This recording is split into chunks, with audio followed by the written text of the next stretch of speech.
Assalamualaikum warahmatullahi wabarakatuh. Yang saya hormati Ibu Anggia Evitarini MPD selaku dosen pengampu mata kuliah konseling populasi khusus.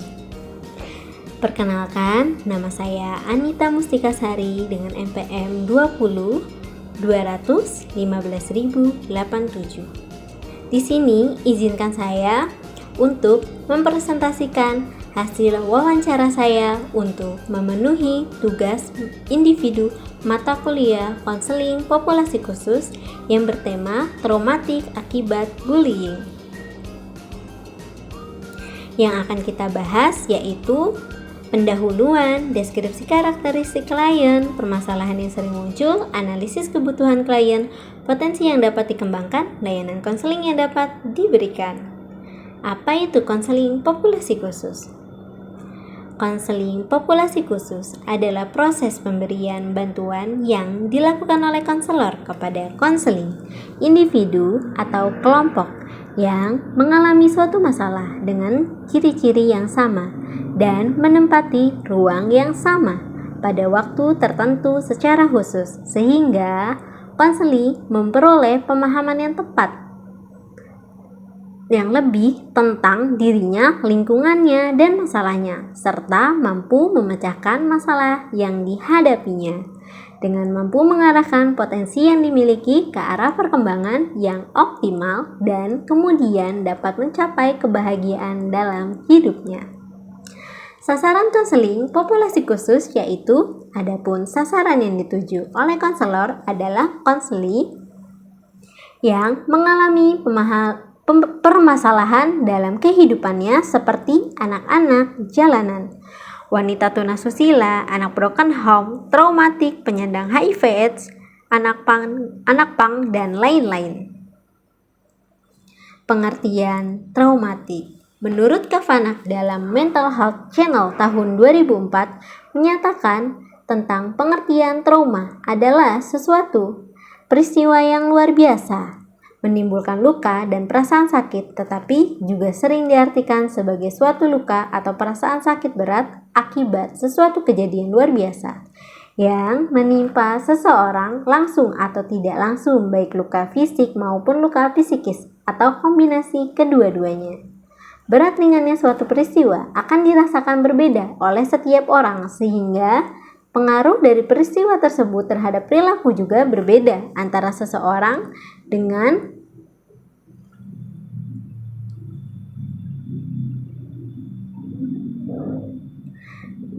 orang lain. Deskripsi karakteristik klien. Klien yang saya wawancarai berinisial H. Identitas disamarkan. Beliau seseorang wanita dengan usia 19 tahun. Beliau tinggal dengan orang tuanya dan satu adiknya. Awalnya H tidak memiliki trauma. H memiliki trauma ketika memasuki sekolah menengah kejuruan, dikarenakan H sering dibully secara verbal maupun nonverbal oleh temannya dan didiskriminasi oleh gurunya karena gurunya tidak mempercayai tindakan bullying yang dilakukan oleh teman sekolahnya.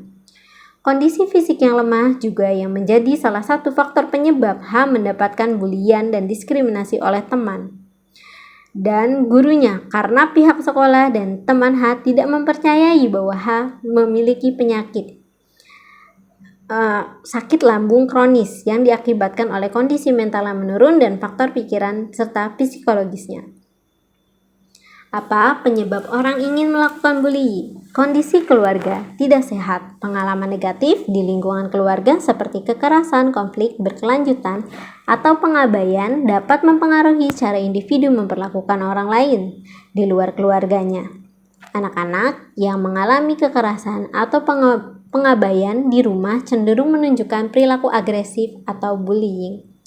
Model perilaku individu dapat terpengaruh oleh orang-orang di sekitar mereka yang terlibat dalam perilaku bullying, baik itu dalam lingkungan, sekolah, masyarakat, atau media, menjadi bagian dari kelompok atau lingkungan di mana bullying dianggap sebagai norma, dapat mendorong seseorang untuk mengikuti contoh tersebut. Rasa kuasa dan pengendalian. Perilaku Perilaku bullying dapat memberikan rasa kuasa dan pengendalian kepada pelaku. Mereka mungkin merasa puas ketika dapat mendominasi atau mempengaruhi orang lain, bahkan jika itu mengakibatkan penderitaan bagi korban. Kurangnya empati dan pengetahuan. Beberapa orang mungkin kurang memahami dampak emosional dan psikologis dari perilaku bullying terhadap korban. Kurangnya empati dan pengetahuan tentang bagaimana tindakan mereka mempengaruhi orang lain dapat memicu perilaku bullying. Gangguan mental. Beberapa gangguan mental seperti gangguan perilaku, gangguan kepribadian, atau kecenderungan psikopatik dapat mempengaruhi kemampuan individu untuk mengontrol perilaku agresif dan menghasilkan perilaku bullying. Faktor sosial dan lingkungan, budaya atau lingkungan yang mendorong persaingan yang ekstrim, ketidaktoleran terhadap perbedaan atau penolakan terhadap kelompok atau individu tertentu dapat memperkuat perilaku bullying, dan masih banyak lagi faktor lainnya. Analisis kebutuhan klien. Klien membutuhkan pengelolaan pikiran yang baik dan positif. Klien membutuhkan melakukan kegiatan yang positif untuk membantu memulihkan kondisi psikologisnya. Klien membutuhkan bantuan profesional seperti konselor, psikolog, dan psikiater.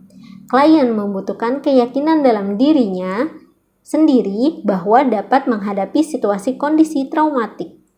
Penting untuk memahami dan mengatasi dampak negatif bullying dengan serius. Dukungan perhatian konseling dan pendidikan yang sesuai dapat membantu korban mengatasi pengalaman traumatis dan membangun kembali kepercayaan diri serta kesehatan mental dan emosional yang baik. Pencegahan bullying dan promosi iklim sosial yang aman dan inklusif juga penting untuk mengurangi prevalensi bullying di sekolah. Kondisi yang sering terjadi yaitu stres. Korban bullying sering mengalami tingkat stres dan kecemasan yang tinggi akibat tekanan yang mereka alami. Depresi. Bullying dapat menyebabkan perasaan putus asa dan kehilangan minat terhadap kegiatan sehari-hari yang bisa berkembang menjadi depresi. Percobaan bunuh diri. Beberapa korban bullying dapat mencapai tingkat keputusan yang mengarah pada pikiran bunuh diri atau bahkan mencoba bunuh diri.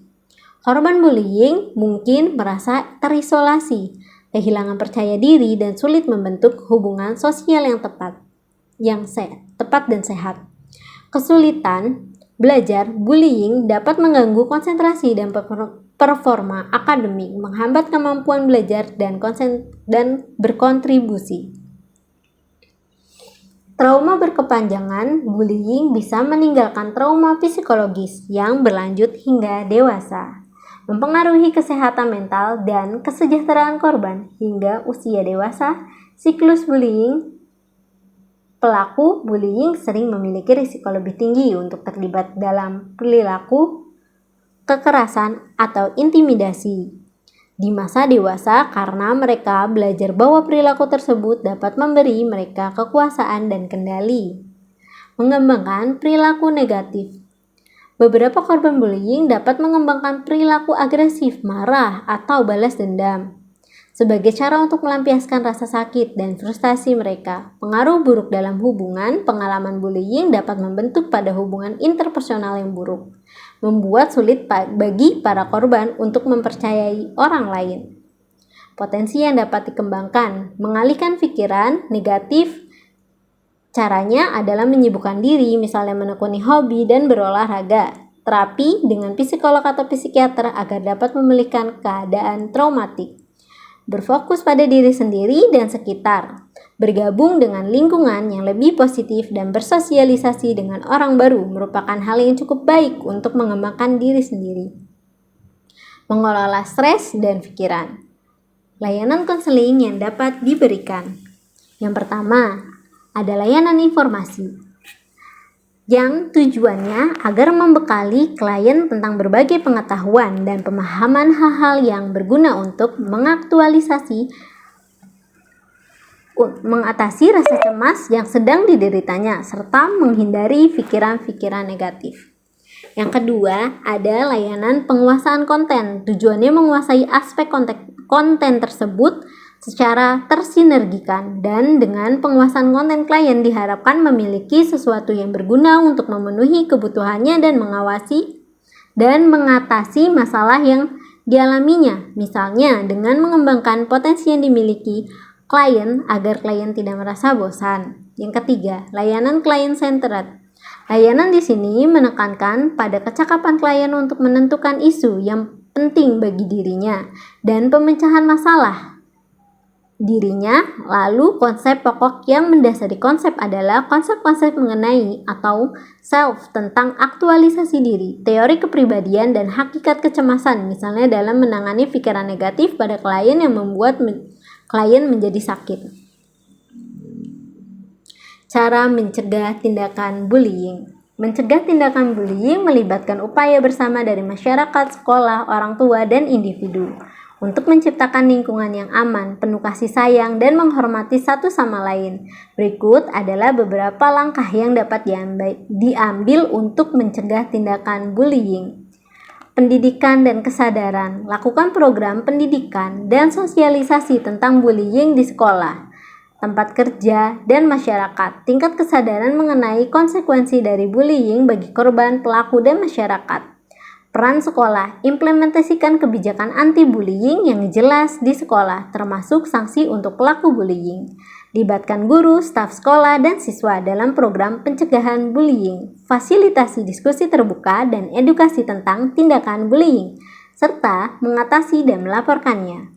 Promosi kebijakan toleransi dan keanekaragaman. Dorong penghargaan terhadap keanekaragaman, inklusivitas, dan toleransi di sekolah dan masyarakat. Ajarkan pentingnya menghormati perbedaan budaya, latar belakang, dan identitas individu.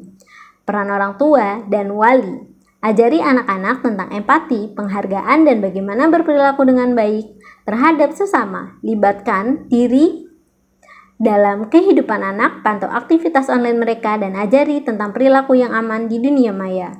Kesimpulannya adalah, trauma berasal dari bahasa Yunani traumatos yang artinya luka. Dalam kamus konseling, traumatik adalah pengalaman dengan tiba-tiba mengejutkan yang meninggalkan kesan yang mendalam pada jiwa seseorang sehingga dapat merusak fisik maupun psikologisnya.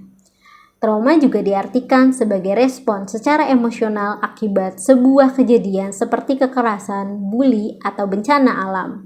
Reaksi jangka pendek yang biasa terjadi pada seseorang yang mengalami trauma adalah syok dan penolakan. Secara umum, faktor penyebab trauma ialah peristiwa atau kejadian alamiah, bencana alam, pengalaman di kehidupan sosial, psikososial, dan lain-lain. Adapun jenis-jenis trauma ialah trauma psikologis, trauma neurosis, trauma psikosis, dan trauma diskurses. Karakteristik seseorang yang mengalami trauma diantara lain ialah mengalami kejadian yang buruk dan mengerikan, sulit untuk tidur, dan mudah terbangun. Mimpi buruk terhadap hal yang mengerikan seperti mengalami kembali peristiwa buruk yang mengerikan. Untuk memulihkan trauma dilakukan dengan 3 aspek, yaitu pemulihan fisik, pemulihan kognitif, dan pemulihan emosi serta perasaan. Sekian presentasi dari saya, kurang lebihnya mohon dimaafkan. Wabillahi taufiq wal hidayah. Wassalamualaikum warahmatullahi wabarakatuh.